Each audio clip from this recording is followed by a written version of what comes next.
வணக்கம் நேயர்களே, இது நம்ம சென்னையை பொறுத்த வரைக்கும் ஒவ்வொரு நாளும் நம்ம ஒரு தனித்துவமான இடமா இருக்கும், இல்லனா ஒரு ஃபேமஸான இடத்துல இருந்தா நம்ம வந்து லைவ் பண்ணிட்டு இருக்கோம்.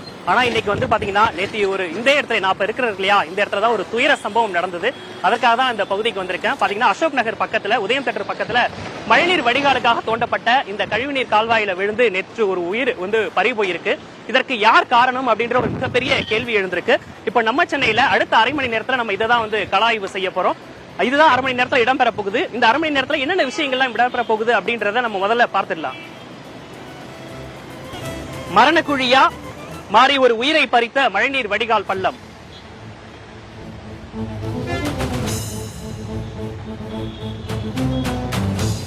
பள்ளங்களால இனியும் உயிர் சேதம் நடக்கக்கூடாது, இதுதான் மக்கள் எதிர்பார்க்கிறது.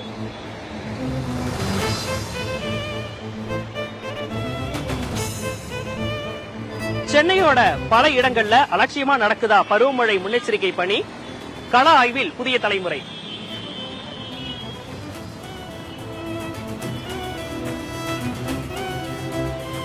உயிரிழப்புக்கு பொறுப்பேற்குமா மாநகராட்சி? அலட்சியம் காட்டுகிறார்களா அதிகாரிகள்?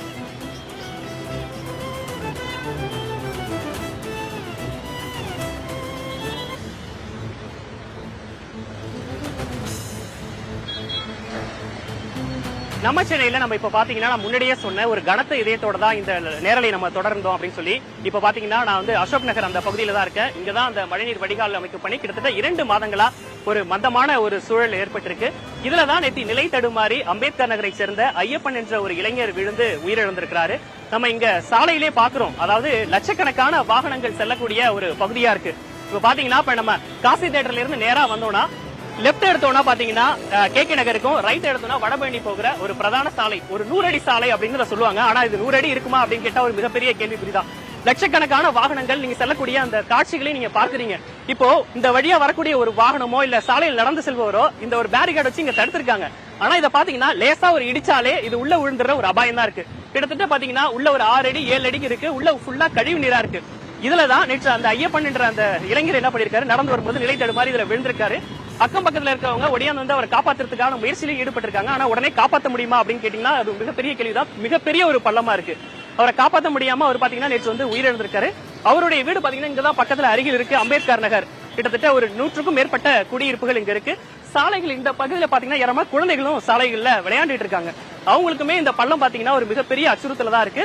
சாலையும் கூட இந்த இடத்துல பாத்தீங்கன்னா ரொம்ப மோசமாவே இருக்கு. இப்ப பகல் நேரத்துல இவ்வளவு வெளிச்சம் இருக்கும்போது கூட இதுல வந்து ரொம்ப நிதானமா போக வேண்டிய ஒரு சூழல் இருக்கு. இதே ஒரு மாலை நேரத்துல மழை பெய்யக்கூடிய நேரத்துல பாத்தீங்கன்னா இந்த சாலையில ஒரு நிம்மதியா பயணம் பண்ண முடியும், ஒரு பாதுகாப்பான பயணமா இருக்கும் அப்படின்னு கேட்டீங்கன்னா அது மிகப்பெரிய கேள்விதான் இருக்கு. நீங்களே சாலையில பாக்குறீங்க இந்த இடத்துல எப்படி ஜல்லிக்கற்கள் எல்லாம் பேர்ந்திருக்கு அப்படின்றதையும் பாத்தீங்கன்னா இப்போ ஒரு மாலை நேரம் இன்னும் கொஞ்ச நேரம் ஆச்சுன்னா பீக் ஹவர்ஸ் சொல்லுவாங்க. அந்த பீக் ஹவர்ஸ்ல பாத்தீங்கன்னா இன்னும் அதிகமான வரக்கூடிய வாகனங்கள் இருக்கும். அதே மாதிரி பாரதாசன் குடியிருப்பு இந்த சைட்ல இருந்து நிறைய பேர் வந்து அந்தாண்ட பக்கம் மாறதுக்கான ஒரு முக்கியமான ஒரு பிரதான சாலையா இருக்கு. இந்த பிரதான சாலையில் இருக்கக்கூடிய இந்த பள்ளம் ஏன் இவ்வளவு நாளா மூடப்படாம ஒரு இந்த பணிகள் முழுமையா நடப்படாம இருக்கு அப்படின்றது ஒரு மிகப்பெரிய கேள்விதான் இருக்கு. தற்போது நம்முடைய ஒரு இளைஞர் இருக்காரு, அவர்கிட்ட கேட்கலாம். அந்த பகுதியை சேர்ந்தா. வணக்கம் சார், எவ்வளவு நாளா இந்த பகுதியில் இருக்கு, எவ்வளவு நாளா இந்த பிரச்சனை இருக்கு? 1 மந்தாவே இருக்கு. நிறைய வண்டியில ஒரு லாஸ்ட் டைம் ஒன்று விழுந்தார்ல, அதுக்கு முன்னாடியே ஒரு 4-5 டைம் ஒரு பைக்ல 2-3 பேர் விழுந்திருக்காங்க. அது ரொம்ப நாளாவே ஆப்போசிட்னே ஓப்பன் பண்ணாங்க, இங்கே ஓப்பன் பண்ணாங்க. ஆனால் இதுக்கு முன்னாடியே ஓப்பன் பண்ணிட்டாங்க, அது க்ளோஸ் பண்ணிட்டாங்க சீக்கிரமா. இது இன்னுமே க்ளோஸ் பண்ணாமல் இருக்கு. இதே பிரச்சனை ஒரு 4-5 வாட்டி தொடர்ந்து நடந்திருக்கு. இப்போ தேவலாம் நம்ம ஏரியா தான் அவரு நேற்று இறந்தவர். தவறு இப்போ தான் விழுந்துட்டாரு. இப்போ நம்ம நார்மலான தண்ணி இருந்தால் கூட நம்ம வெளியே தூக்கிட்டு கூட நம்ம என்ன ப்ரெஸ் பண்ணினா ஓரளவுக்கு ஃபர்ஸ்ட் எய்ட் பண்ணி கூட இது பண்ணிருக்கலாம். இது காவாத்தறினா ரொம்ப கேஸ் அடிச்சிருச்சு அவருக்கு. வெளியே தூக்கும் போதே அவருக்கு மூக்கில் வாயிலாம் ஃபுல்லாக பிளட்டு அந்த எல்லாமே வந்துருச்சு. வயிறுலாம் உடனே உப்பிடுச்சு அவருக்கு. அதனால ரொம்ப ஒரு 1 மந்தாவே இந்த பிரச்சனை நடக்கும்போது நீங்களும் அந்த ஸ்பாட்ல தான் இருக்கீங்க? ஆமா, இங்கே நம்ம கடை இங்கே முனையில இருக்கு. அவர் தூக்கும் போதெல்லாம் நாங்கள் இங்கே வந்துட்டோம். தூக்கும் போதே அவருக்கு ஒண்ணுமே இல்லை, உடம்புல மூக்குல இருந்து ஃபுல்லா பிளட் எல்லாமே வந்துருச்சு அவருக்கு. உடனே வயிறு உப்பிடுச்சு அந்த கேஸ்னால. இந்த பிரச்சனை தான் போயிட்டு இருக்கு.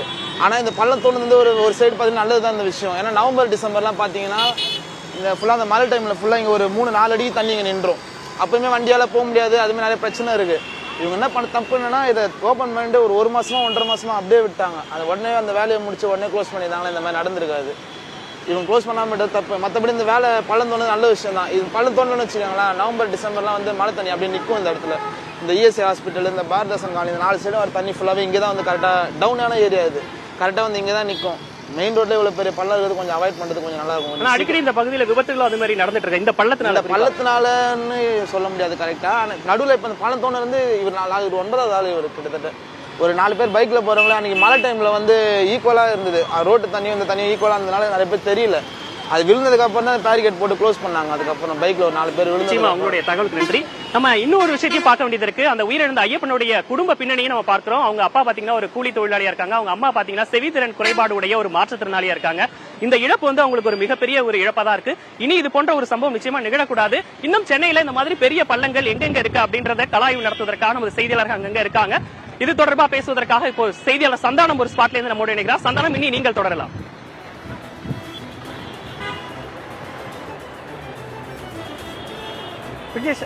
சென்னையை பொறுத்த வரைக்கும் பார்த்தோன்னா வந்து ஆண்டுதோறும் பார்த்தோன்னா இந்த நவம்பர் டிசம்பர் காலங்களில் மழையால் பொதுமக்கள் பாதிக்கப்பட்டா மற்ற இருக்கக்கூடிய 10 மாதங்கள் மழைநீர் வடிகால் பணிகள் அமைக்கிறதுனால வந்து பாதிக்கப்படுறாங்க. குறிப்பாக சாலைகளில் தோண்டப்படக்கூடிய பள்ளங்கள் வந்து குறிப்பிட்ட காலத்திற்குள்ள அந்த பணிகள் முடிவடைதானா கேள்விக்கு பதில் வந்து நிச்சயமாக தான் இல்லை. ஒவ்வொரு ஆண்டும் சென்னை மாநகராட்சியும் பொதுப்பணித்துறை சார்பாக எடுக்கப்படக்கூடிய மழைநீர் வடிகால் பணிகள் கிட்டத்தட்ட 70% குறைவாக தான் முடிக்கப்படுது. ஒவ்வொரு ஆண்டும் எடுக்கப்படக்கூடிய பணிகள் முடிவடையாமல் இருக்கு. அப்படிதான் இந்த ஆண்டும் பார்த்தோன்னா சென்னை மாநகராட்சி மற்றும் பொதுப்பணித்துறை சார்பாக இந்த ஆண்டு பார்த்தோன்னா 1500 கிலோமீட்டருக்கான மழைநீர் வடிகால் பணிகளை வந்து தொடங்கியிருந்தாங்க. இன்று செப்டம்பர் 30 தான் வந்து அவங்க நியமனம் செய்யப்பட்ட இறுதி தேதி. இந்த தேதிக்குள்ள எல்லா பணியும் முடிக்கணும் அப்படின்னு தற்போது துணை முதலமைச்சராக பொறுப்பேற்றக்கூடிய உதயநிதி ஸ்டாலின் அவர்கள் தலைமையில் சென்னை மாநகராட்சியில் 2 ஆலோசனை கூட்டங்கள் கடந்த மாதமே நடைபெற்றது. பணிகளை முடிக்கணும் அப்படின்னு சொல்லிட்டு சென்னை மாநகராட்சி பகுதிக்கு உட்பட்ட ஒட்டுமொத்த சட்டமன்ற உறுப்பினர்கள், நாடாளுமன்ற உறுப்பினர்கள், மாநகராட்சியினுடைய வார்டு கவுன்சிலர் எல்லாரும் அந்த ஆலோசனை கூட்டத்தில் பணியாற்றி ஊழியர்களுக்கு தெரிவித்தாலும் கூட தற்போது நேரடியாக பார்க்குறோம். சென்னை கிண்டியில் இருக்கக்கூடிய ஒரு பிரதான சாலையில் தான் நம்ம இருக்கிறோம். தற்போது தான் இங்கே மழைநீர் வடிகால் அமைப்பதற்கான பணிகளே தொடங்கியிருக்கு. இங்கே மிகப்பெரிய பள்ளம் என்பது தோண்டப்பட்டிருக்கிறது. எப்படி வந்து அந்த காசி தியேட்டர் அருகே வெறும் பேரிகார்டு வைக்கப்பட்டிருந்தோ அதே போல தான் கடந்த ஆண்டு மழைநீர் வடிகால் பணியும் போது ஒருவர் உயிரிழந்த பின்பு தான் சென்னை மாநகராட்சி பேரிகார்டு வச்சாங்க. அது மழைநீர் வடிகால் பணிகள் நடைபெறக்கூடிய இடத்தை சுற்றி இந்த கிரீன் கலர்ல வந்து அந்த இடத்தை மூடுவதற்கான பணிகள் என்பது எடுக்கப்பட்டது. தற்போது அதே போன்ற நடவடிக்கைகளை இந்த ஆண்டு மழைநீர் வடிகால் பணிகளை தொடங்கும் போது எடுக்காததன் காரணமாக இந்த ஆண்டு ஒரு உயிரிழப்பு தொடங்கியிருக்கு. நம்ம காட்சிகளில் பார்க்குறோம். ஒரு பிரதான சாலை கிண்டியில் கத்திப்பாராலிருந்து கிண்டி, அதே போன்று அண்ணா சாலைக்கு செல்லக்கூடிய அனைத்து வாகனங்களே பயணிக்கக்கூடிய ஒரு சாலையில் இவ்வளவு பெரிய பள்ளம் என்பது தோண்டப்பட்டிருக்குது. மிகப்பெரிய கம்பிகள் வைக்கப்பட்டிருக்குது. இந்த இடத்துக்கு பக்கத்திலே கல்லூரி இருக்கு. அந்த ஒரு புறம் திரும்பக்கூடிய இடத்துல தான் கிண்டியோடைய பேருந்து நிலையம் இருக்கு. இப்படி முக்கியமான இடங்கள்ல கூட சென்னை மாநகராட்சி மழைநீர் வடிகால் பணிகளை தீவிரப்படுத்தியோ அதை முடிப்பதற்கான பணி என்பது நடைபெறவில்லை. தற்போது இந்த மாதம் இறுதிக்குள்ள முடிக்கணும்னு திட்டமிட்டதால் கூட தற்போதுதான் இந்த பணி என்பதே தொடங்கி இருக்கக்கூடிய ஒரு சூழல் இருக்கு. இன்னும் ஒரு 20 நாட்கள்ல வடகிழக்கு பருவமழை தொடங்கக்கூடிய சூழல தற்போது வரை இந்த பணிகள் முடிவடையாததால பொதுமக்கள் மிகப்பெரிய பாதிப்புக்கு உள்ளவாங்க. குறிப்பா பார்த்தோன்னா இந்த மாதம் இறுதிக்குள்ள பணி முடிக்கலன்னா இந்த பணியை வந்து ஜனவரி மாதம் வரை வடகிழக்கு பருவமழை முடியும் வரை முடிக்க முடியாது. மழைக்காலங்களில் இந்த பள்ளம் அப்படியே இருக்கும். சாலை முழுவதும் மழைநீர் தேங்கும் போது பள்ளம் எங்க இருக்கு, சாலை எங்க இருக்கு அப்படின்னு தெரியாத அளவுக்கு பொதுமக்கள் பாதிப்புக்குள்ளாகக்கூடிய நிலை ஒவ்வொரு ஆண்டும் இருக்கு. ஒவ்வொரு ஆண்டும் மாநகராட்சி நடவடிக்கை எடுக்கிறோம், திட்டமிட்டு முடிக்கிறோம் அப்படின்னு சொன்னா கூட மழைநீர் வடிகால் பணிகளை திட்டமிட்டபடி முடிக்க முடியாத ஒரு சூழல்ல சென்னை மாநகராட்சியில் இருக்கு. ஒவ்வொரு ஆண்டும் 2 மாதங்கள் மழையால பாதிக்கப்பட்டா 10 மாதங்கள் மழைநீர் வடிகால் அமைக்கும் பணிகளால பொதுமக்கள் பாதிக்கக்கூடிய நிலை தான் இருக்குது. இந்த இடத்தை பொறுத்த வரைக்கும் பொதுப்பணித்துறை சார்பாக எடுக்கப்பட்ட ஒரு பணி தற்போதுதான் வந்து தொடங்கி இருக்கிறது. இதுதான் சென்னை கிண்டியில் இருக்கக்கூடிய கள நிலவரமா இருக்கு. அதே போல பார்த்தீங்கன்னா நம்முடைய செய்தியாளர் சுகன்யா சென்னை ராயப்பேட்டை பகுதியிலிருந்து இணைஞ்சிருக்காங்க. சுகன்யா, இப்ப நீங்க ராயப்பேட்டை பகுதியில் இருந்திருக்கீங்க.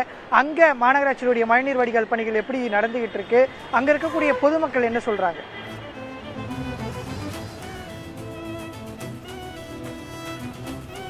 சந்தானம், ராயப்பேட்டை வெங்கடாச்சலம் தெருவில் இருக்கும், விஎம் தெரு அப்படின்னு சொல்லி இந்த பகுதியை வந்து சுருக்கமா சொல்லுவாங்க. இங்க இருக்கக்கூடிய நாகாத்தம்மன் கோவிலுக்கு எதிர்த்தாப்புல இருக்கக்கூடிய அந்த சாலையை தான் நம்ம பார்த்துட்டு இருக்கோம். இது ஒரு குறுகலான சாலை. இந்த சாலை முழுக்க வந்து இந்த மாதிரி காட்சி அளிக்குது. கிட்டத்தட்ட 2 வாரங்கள் ஆயிடுச்சு இந்த மழைநீர் வடிகாலுக்கான இந்த பணிகளை தோண்டி போட்டு 2 வாரம் ஆகுது அப்படின்னு இங்க இருக்கக்கூடிய மக்கள் வந்து சொல்றாங்க. இங்க பூக்கடை வச்சிருக்காங்க, பழக்கடை வச்சிருக்காங்க, ஆட்டோ ஓட்டுநர்கள் அதிகமா இருக்கிறாங்க. தந்தை பெரியார் திராவிடர் கழகத்துக்கு சொந்தமான படிப்பகம் இங்க இருக்கு. அந்த படிப்பகத்தை ஒட்டி நாகாத்தம்மன் கோவில் இருக்கு. இந்த கோவிலுக்கு இந்த சூழ்நிலையிலையும் எவ்வளவு மோசமாக இந்த இடம் இருக்கு அப்படின்னு உங்களுக்கு தெரியும். ஏற்கனவே 2 ஆண்டுகளுக்கு முன்னதாக புதிய தலைமுறை ஊழியர் ஒருவர் இதே மாதிரி ஒரு அக்டோபர் மாதத்துல வந்து அவர் உயிரிழந்தார். அக்டோபர் 20ஆம் தேதி 2022 உயிரிழந்தார். சரியா 23 மாதங்கள் வந்து நிறைவடைந்திருக்கு.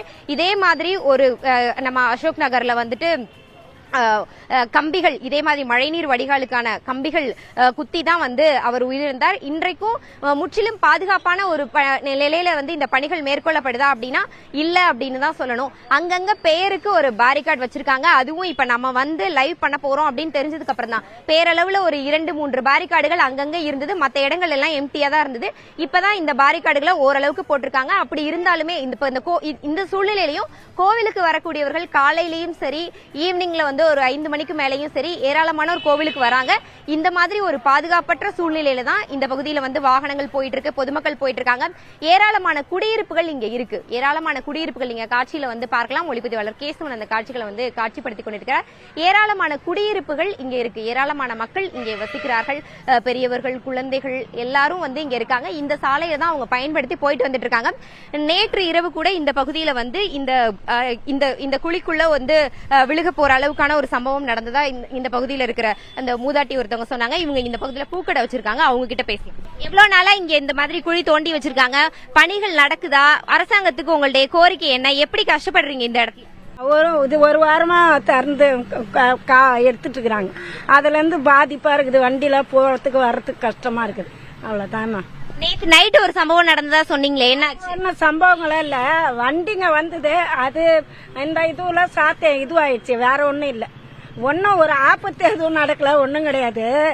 அது வந்து வண்டி இடுக்கமா வருது இல்ல, ஜனங்கள்லாம் எப்படி வரத்துக்கு போறதுக்கு, பிழைக்கிறவங்களுக்கும் கஷ்டம், வண்டி போறதுக்கும் கஷ்டம், எல்லாத்துக்கும் இதுதானே. அதுதான் அம்மா, வேற ஒன்னும் இல்ல. பிழைக்கிறவங்களுக்கும் கோயிலுக்கு ஜனம் வந்தா தானே பிழைக்க முடியும். அதுதான், வேற ஒன்னும் இல்ல அம்மா. சந்தானம், நீங்க கேட்டிருப்பீங்க.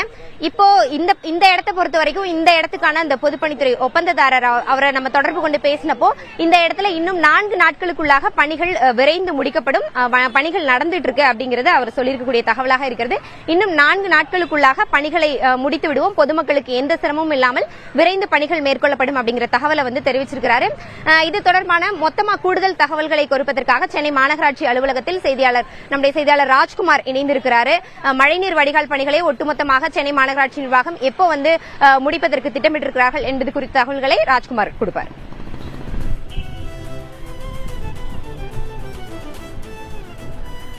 நன்றி சுகன்யா. சென்னை மாநகராட்சியை பொறுத்தவரை ஏற்கனவே மழைநீர் வடிகால் பணிகள் மற்றும் வடகிழக்கு பருவமழையை எதிர்கொள்ள வேண்டிய நடவடிக்கைகள் குறித்து அனைத்து விதமான பணிகளையும் மாநகராட்சி மேற்கொண்டு வருகிறார்கள்.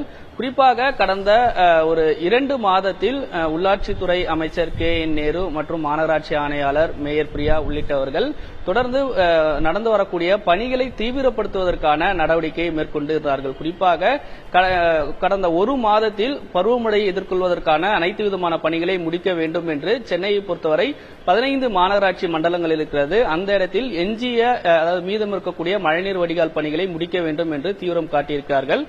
குறிப்பிட்டு சொல்ல வேண்டும் என்றால் அம்பத்தூர், வலசரவாக்கம், ஆலந்தூர், நந்தம்பாக்கம், அம்பத்தூர் சிட்கோ உள்ளிட்ட இடங்களிலும் அதேபோன்று வடசென்னை பகுதியில் இருக்கக்கூடிய இடங்களில் குறிப்பாக திருவிக நகர் பகுதி மண்டலம், ரெட்டையேரி உள்ளிட்ட இடங்களெல்லாம் மழைநீர் வடிகால் பணிகளை வேகப்படுத்துவதற்கான நடவடிக்கையை சென்னை மாநகராட்சி மேற்கொண்டு வராங்க. குறிப்பாக இதுல வந்து ஒரு 3 இடங்கள் தென் சென்னையை பொறுத்தவரை கோவளம் பகுதியில் மழைநீர் வடிகால்களை இணைக்கக்கூடிய நடவடிக்கையை மேற்கொள்ள வேண்டும் என்று அதற்கான பணிகளை தீவிரப்படுத்தி இருந்தார்கள். அதேபோன்று அடையாறு ஆற்றில் மழைநீர் வடிகால் கொண்டு செல்லக்கூடிய பணிக்காக 220 கிலோமீட்டருக்கான பணிகளை வேகப்படுத்துவதற்கான நடவடிக்கையும் சென்னை மாநகராட்சி மேற்கொண்டு வருகிறார்கள். கொசஸ்தலையாறு குறிப்பாக வடசென்னை பகுதியில் இருக்கக்கூடிய மணலி, மாதாவரம் இது போன்ற இடங்களில் மழைநீர் வடிகால் பணிகள் வேகப்படுத்தி கொசஸ்தலை ஆற்றில் மழைநீர் வடிகால் பணிகளை இணைப்பதற்காக 429 கிலோமீட்டருக்கு அதற்கான பணிகளை வேகப்படுத்த வேண்டும் என்று அதற்கான நடவடிக்கை மாநகராட்சி மிக தீவிரமாக பணிகளில் ஈடுபட்டு வருகிறார்கள். இது ஒரு இடம், அதாவது இப்போ ஒரு சம்பவம் நடந்திருக்கக்கூடிய இடத்தில் இது பொதுப்பணித்துறை மேற்கொண்டு வரக்கூடிய நடவடிக்கை இடத்தில் இளைஞர் விழுந்து மரணம் ஏற்பட்டிருக்கக்கூடிய சூழல் இருக்கிறது. களத்தில் பெரும்பாலான இடத்தில் பார்க்கும்பொழுது மாநகராட்சி சார்பாக மழைநீர் வடிகால் அமைக்கக்கூடிய பணிகள் மேற்கொள்ளப்பட்டு வரக்கூடிய நிலையிலும் தடுப்புகள் அமைக்க வேண்டியது இன்னும் கூடுதலாக இருக்கிறது. ஒரு சில இடங்களில் பேரிகார்ட்ஸ் தடுப்பு வேலிகள் அமைத்திருக்கிறார்கள். ஆனாலும் இன்னும் கூடுதலாக அமைக்க வேண்டியதும், அதே போன்று அந்த இடத்தில் சில இடங்களில் பணிகள் நடைபெறக்கூடிய இடங்களில் இடையூறு இல்லாமல் பாதுகாப்பு நடவடிக்கையும் மாநகராட்சி ஊழியர்கள் பணியில் இருக்க வேண்டியது அவசியமாக இருக்கிறது. இந்த இடங்களில் எல்லாம் கூடுதலான கண்காணிப்பு பணியில் ஈடுபட வேண்டியதும் அவசியமாக இருக்கிறது. அதே போன்று அக்டோபர் 2வது வாரத்தில் வடகிழக்கு பருவமழை வரக்கூடிய நிலையில் எஞ்சிருக்கக்கூடிய சில இடங்களில் இன்னும் பணிகளை வேகப்படுத்துவதற்கான நடவடிக்கையை மேற்கொண்டு வருவதாக மாநகராட்சியினுடைய ஆணையாளர் மற்றும் அதிகாரிகளும் தெரிவிக்கிறாங்க. இன்று கூட முதலமைச்சர் மு க ஸ்டாலின் தலைமையில் வடகிழக்கு பருவமழையை எதிர்கொள்வது தொடர்பான ஆலோசனைக் கூட்டம் தலைமைச் செயலகத்தில் நடைபெற்றது. அதில் அதிகாரிகளுக்கு முதலமைச்சர் அறிவுறுத்தக்கூடிய நடவடிக்கையும் முன்னெச்சரிக்கை நடவடிக்கைகளை எடுத்தாலே பெரும்பாலான பாதிப்புகளை குறைக்க முடியும் என அறிவுறுத்தியிருக்கிறார். அதன் அடிப்படையில் இன்னும் ஒரு 2 வார காலகட்டம் சென்னையில் மாநகராட்சி அதிகாரிகளுக்கு அதாவது இன்னும் முடிக்கப்படாத பணிகளை முடிக்க வேண்டிய நடவடிக்கை இருக்கிறது.